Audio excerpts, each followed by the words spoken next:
בסוכות אפשר למצוא בשטחי יהודה ושומרון מבקרים משני סוגים.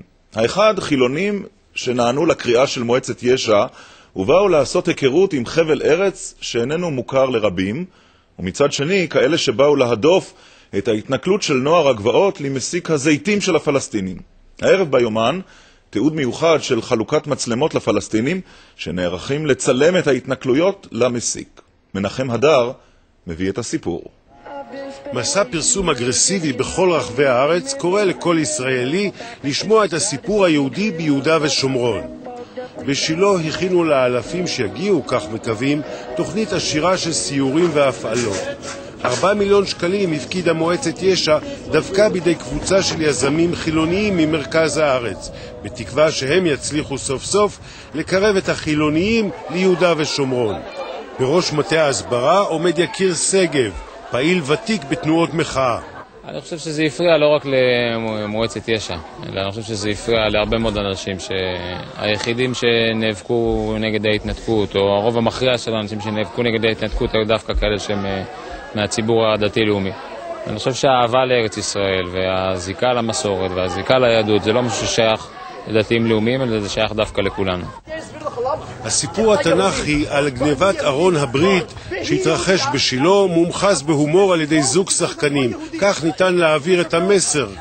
אתה מבטיח לו לגנוב? חס וחלילה. מה זאת אומרת? בוודאי. אני בדיוק היום החלטתי שמהיום אני לא גונב. בדיוק.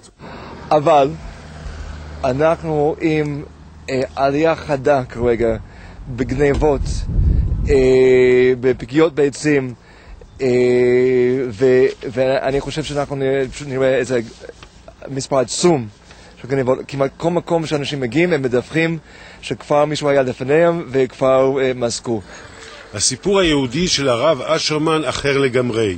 הוא מגייס מדי שנה בתקופה זו מתנדבים כדי להגן על המוסקים הערביים מפני התנכלויות של מתנחלים. המטה של המשפחה הזאת נמצא ממש מול הכניסה ליישוב קדומים, כש4 חיילי צה"ל מפרידים ביניהם. שהיום לא, הם לא בוא לבוא. אבל יש שמה, אתה ראיתם שמה איפה הלכו של פלסטינים שמה, אמר לו לך מבוא, אמר לו לא, זה עוד שלנו, למה אנחנו לא? הם זורקים אבנים על הבן אדם שמה, עושים בעיות. על הגבעה הסמוכה במאחז בלתי חוקי נמצא נוער הגבעות. הם נאחזים בגבעה והקימו עירוב לעצמם שמסמל גבול שאף מוסק ערבי לא יעז להתקרב כדי למסוק את זיתיו. העימותים הם חלק בלתי נמנע וכבר היו כמה כאלה בשבועיים האחרונים. نزلوا علينا وحاولوا انه يسرقوا الشوالات وتحركشوا فينا وضربوا علينا حجار وضربنا عليهم حجار. الشوالات شو كان فيهن؟ زيتون. كان فيهن زيتون. ايوه. وحاولوا يسرقوهن. وشو سويتوا؟ تصدينا لهم مثل ما في بقول المثل اللي باخذ مالي باخذ روحه. אילולא הצבא היה עומד שם, האנשים האלה שאנחנו מדברים איתם פה לא יכלו לעמוד לחצי דקה פה. והם היו תוקפים אותם, או שהיו מרביצים להם, או שגם היו לוקחים להם את הפרי שנכתב, הם היו מצליחים בכלל לכתוב משהו, וזה בהחלט מאפיין של עונת המסיק בכל פעם ברחבי הגדה, בעיקר סביב שכם ובאזור הר חברון. אתם גם מתעצבנים שהערבים מוסקים כאן את הזיתים? בטח שאנחנו מתעצבנים. זה זיתים שלהם, הם שתלו את הזיתים. קודם כל, זה אם אנחנו מאמינים שהקדוש ברוך הוא נתן את כל הארץ לנו, כתוב בפירוש בתנ"ך, ואם בא מישהו ושותה לך בגינה עץ זית, אז תגיד שזה עץ שלו. זה לא משנה אם הוא שתל או לא שתל, האדמה שלנו, הם לא יכולים לקחת אותה ממנו. אם יש חוק שאומר שאם הוא שתל זית, זה אומר שזה שלו. זה לא משנה, מבחינת אם התורה בתורה כתוב שהעץ זית הזה שלו, זה יהיה שלו.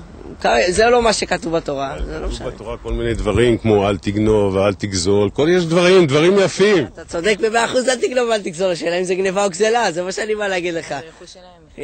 אם זה גניבה או גזלה, אני מסכים איתך 100%, אבל אני אומר לך שזה לא גזלה ולא גניבה, הוא גנב לי את הקרקע. תגיד אפילו זה הקרקע שלך, אבל הוא השקיע, אז לפחות...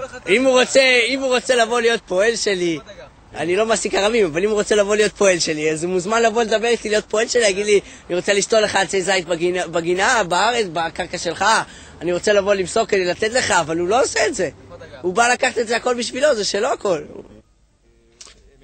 הרב האורתודוקסי אשרמן מתחלחל מהיהירות, השחצנות ובעיקר הבורות בתורה. רוב הפוסקים במשך כל הדורות אומרים שבגלל שיש זכות קניין גם ללא יהודים בארץ ישראל, חייבים לכבד את זה. זאת אומרת, זו גזלה, זה לא דבר שתקין לפי היהדות.